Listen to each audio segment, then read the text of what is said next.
like to give a bit of an outlook, what happens after we are done with the dinner, what happens also in the next 2 days at the Director General's meeting. One issue that is very high on the agenda is volunteering. There, as European Youth Forum, we really support the Commission's initiative to remove obstacles to volunteers, especially mobility obstacles. But we also know that a lot of volunteering takes place on the local and national level.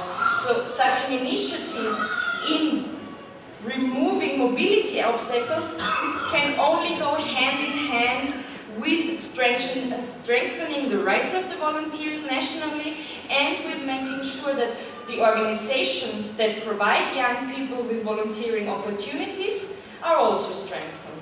So I hope you take this on board for your discussions the next 2 days.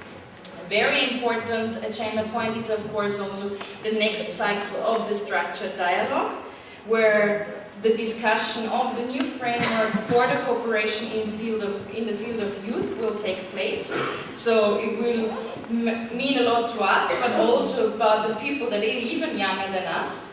And in this sense, I think we are privileged because with the new Lisbon Reform Treaty, there is a new legal basis for it. As in the Reform Treaty, it says we should encourage the participation of young people in democratic life. So I think when discussing the new framework with this new legal basis, we need to think big and we need to be daring, especially for the youth in Europe, but especially for those with disadvantages, for those who face obstacles. Then the next step, and Ms. Quentin mentioned it earlier, the European Commission is also enlarging its anti-discrimination legislation, or at least we are hoping there will be a proposal for a new directive.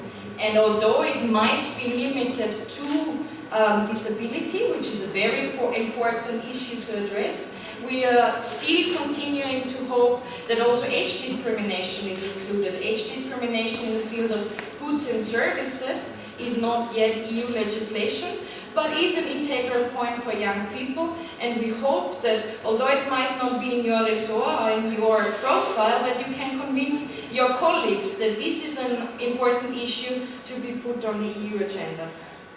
And last but not least, at the moment in the European Parliament, there is a written declaration open for signatures, and the written declaration is asking to listen to young people when developing policies that affect them, is asking to underline the cross-sectoral nature of youth policy, and to ensure a genuine dialogue with young people in their organizations together with the European institutions. So I think with all the conclusions we had, such demands would help to actually implement them.